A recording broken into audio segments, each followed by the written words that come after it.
Stop de penser que le web est immatériel. Le coût caché de vos décisions SEO se chiffre en CO2. Bienvenue sur Critique Podcast pour le lancement de notre nouvelle émission Écologie, éthique et avenir du web. On vous donne les chiffres chocs et les stratégies Green SEO et pourquoi un SEO éthique est-il le seul SEO performant. Bienvenue dans cette nouvelle exploration. Aujourd'hui, on va parler d'un truc un peu contre-intuitif.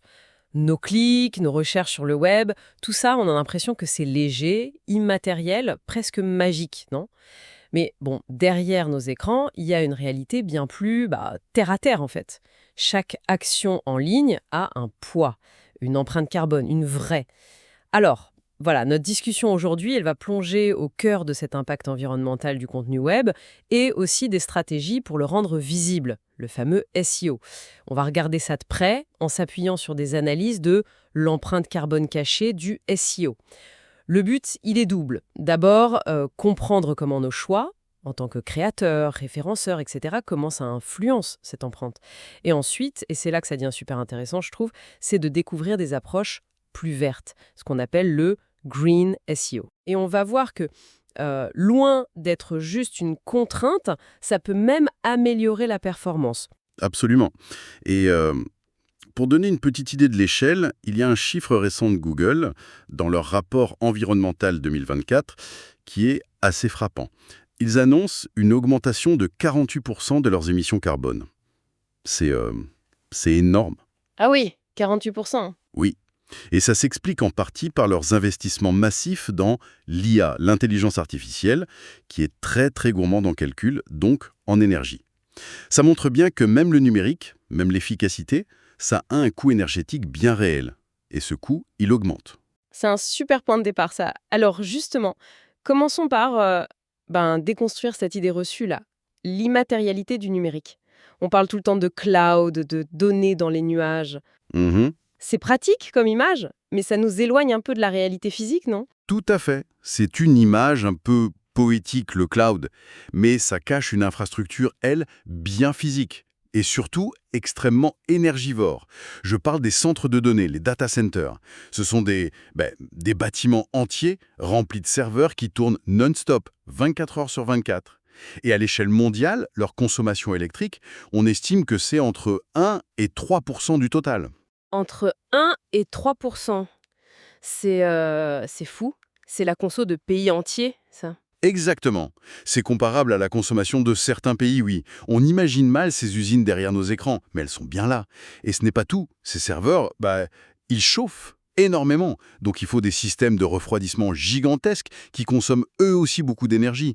Donc oui, le numérique, ça repose sur du matériel lourd, bien concret, avec un impact environnemental direct lié à la production d'électricité, à la fabrication du matériel. Et cet impact, on peut même le voir à l'échelle d'une toute petite action, comme une recherche Google.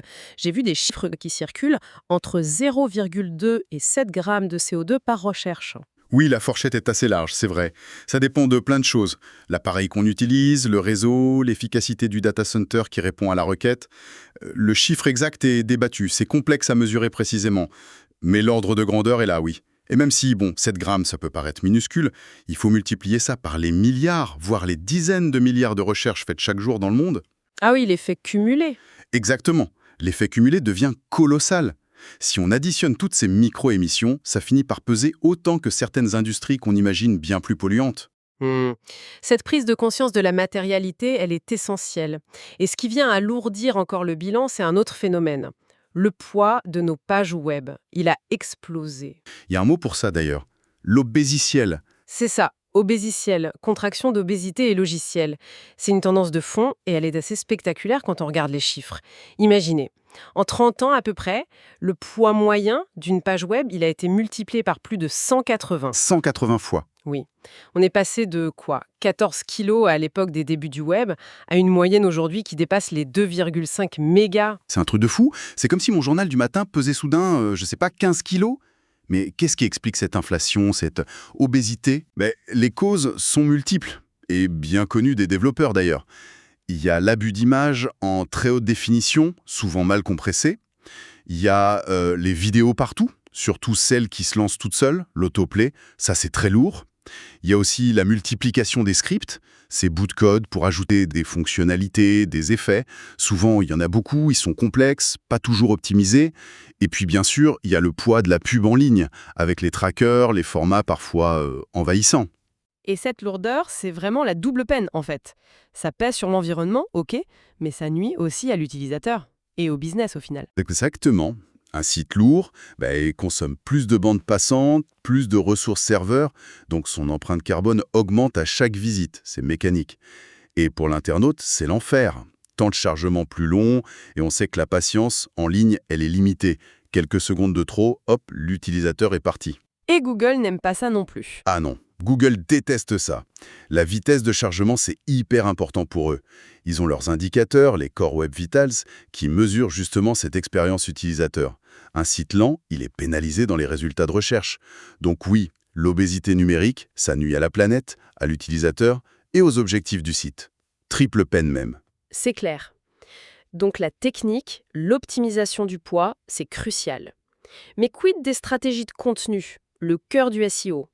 Est-ce que certaines pratiques de contenu peuvent aussi être polluantes? Ah oui, absolument. Pendant longtemps, une certaine vision du SEO, heureusement dépassée aujourd'hui, c'était de produire du contenu en masse. L'idée d'occuper le terrain. C'est ça.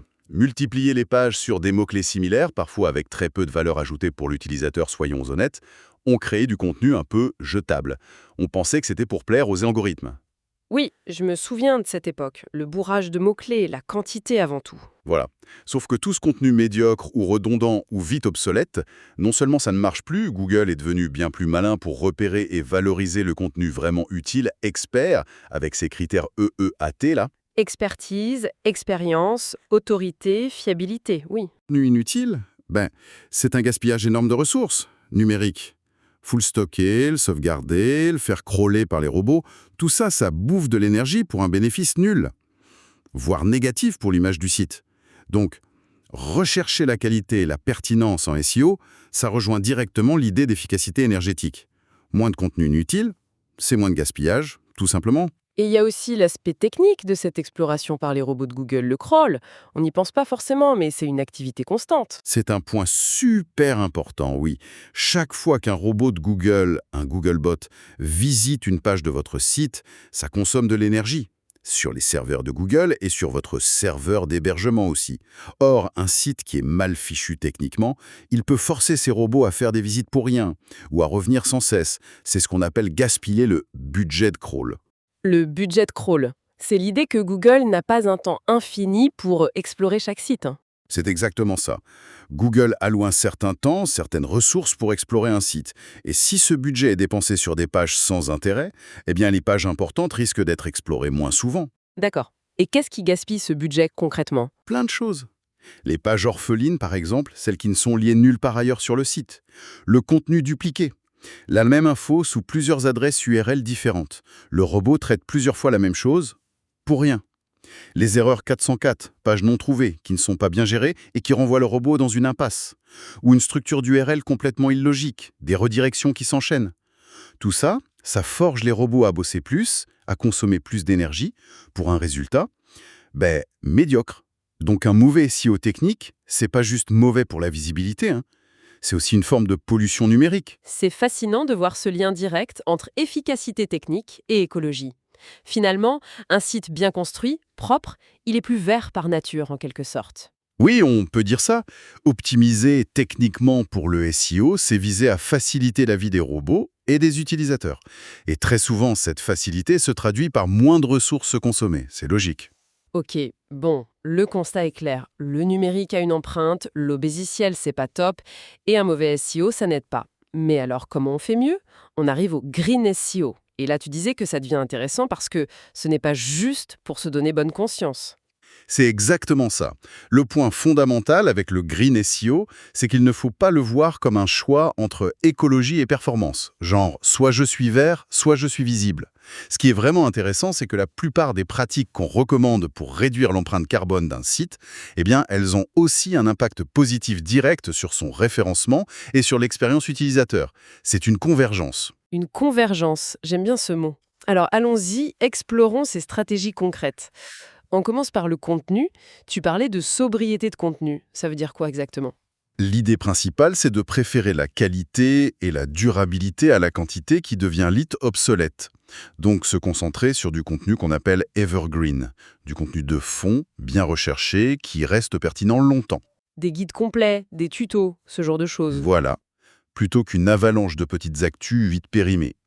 Et surtout, réutiliser l'existant. C'est-à-dire? Moins produire, mais mieux, et mettre à jour. Exactement. Avant de créer une nouvelle page, la question à se poser, c'est est-ce qu'il n'y a pas déjà un contenu sur mon site que je pourrais améliorer, enrichir, mettre à jour, ou peut-être fusionner deux articles qui parlent un peu de la même chose? Ça évite de créer du contenu redondant qui pollue les serveurs et les résultats de recherche. Et ça renforce la valeur, l'autorité des contenus qui existent déjà. Un contenu mis à jour, c'est super bien vu par Google et par les utilisateurs. Ça coche toutes les cases EEAT dont on parlait. Logique, oui. Deuxième point, l'optimisation technique pour combattre l'obésiciel. Réduire le poids des pages. Comment on fait concrètement? Plusieurs leviers importants. Le premier, c'est les images. C'est souvent le plus gros poste de poids sur une page. Donc, il faut les compresser, systématiquement.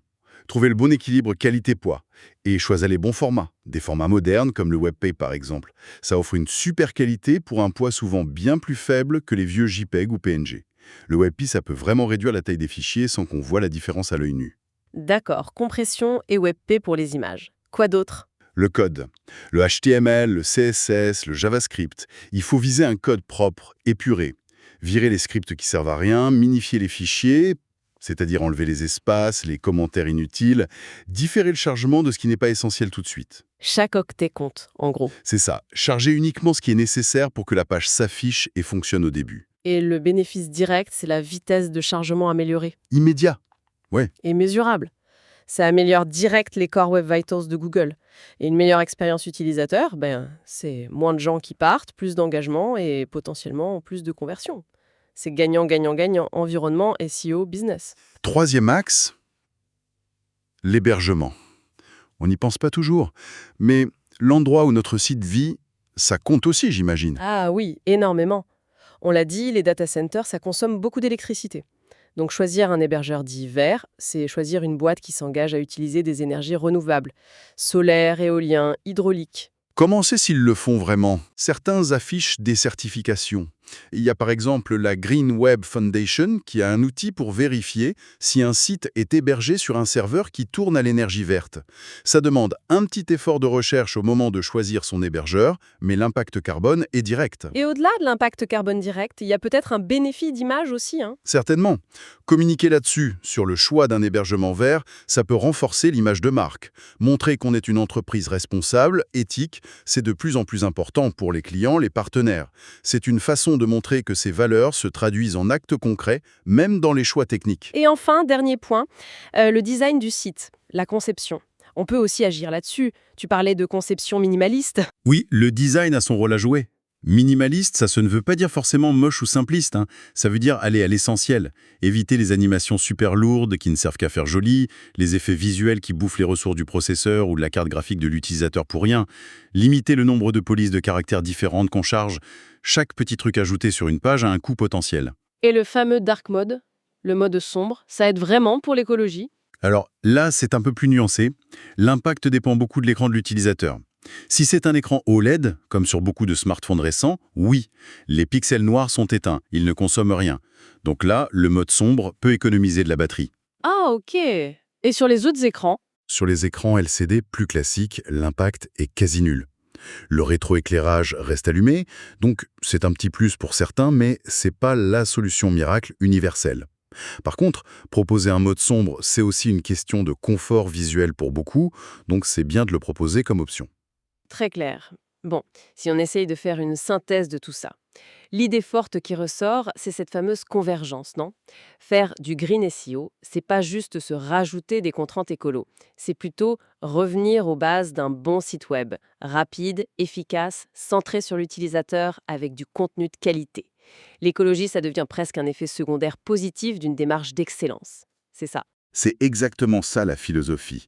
La recherche de la sobriété numérique, faire mieux avec moins de ressources, ça rejoint complètement la recherche d'un contenu pertinent, d'une technique nickel, et d'une expérience utilisateur au top.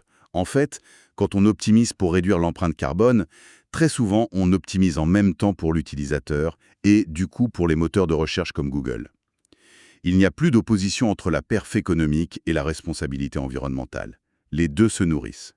C'est une approche qui est intrinsèquement plus durable et finalement juste plus intelligente du web. Alors, pour résumer rapidement pour celles et ceux qui nous écoutent, on a vu que le numérique, c'est pas si immatériel que ça repose sur des infrastructures physiques qui consomment beaucoup d'énergie, que le poids des pages web qui augmente sans cesse, l'obésiciel et certaines vieilles pratiques SEO basées sur la quantité, ça contribue à cette empreinte carbone. Mais, et c'est la bonne nouvelle, le Green SEO offre des solutions concrètes. Privilégier la qualité, la durabilité du contenu, optimiser la technique à fond pour alléger les pages, choisir un hébergement vert et opter pour un design plus sobre. Et le truc génial, c'est que ces actions, elles sont presque toujours bonnes aussi pour le référencement et l'expérience utilisateur. Et juste prendre conscience de cet impact, c'est déjà le premier pas, qui est essentiel. Ça permet à tout le monde, créateurs, marketeurs, développeurs et même simples utilisateurs, de faire des choix un peu plus éclairés. Comprendre que nos actions numériques, même les plus petites, ont un poids collectif, ça nous pousse à chercher cette alliance entre l'efficacité et la responsabilité. Ce n'est pas juste technique, c'est aussi une question d'éthique pro et de contribuer à un web un peu plus soutenable. Et comme d'habitude, on aime bien finir avec une petite question pour lancer la réflexion. Imaginez un instant, si demain, Google décidait d'intégrer officiellement un éco-score, ou le poids carbone d'une page, comme un facteur important de classement. Comment ça changerait les priorités de toute l'industrie du web? Ou de manière plus large, quelle est notre part de responsabilité individuelle et collective face à l'impact de milliards d'interactions quotidiennes sur une infrastructure web mondiale dont on sait qu'elle pourrait être bien plus efficace énergétiquement? Voilà, de quoi réfléchir. Le message est clair. La sobriété numérique n'est pas une contrainte. C'est l'avenir du référencement. Choisir le Green SEO. C'est choisir l'efficacité, l'expertise et la responsabilité. L'éthique devient la nouvelle performance. Si cette première analyse de notre playlist critique, écologie, éthique et avenir du web vous a fait réfléchir à vos pratiques, abonnez-vous à Critique Podcast, laissez un j'aime et partagez cette émission. Vous voulez approfondir les concepts techniques de Google? Retrouvez toutes nos analyses dans la playlist Décryptage Google. Merci de nous avoir suivis. Et rappelez-vous, dans la course à la visibilité, l'efficacité doit être responsable.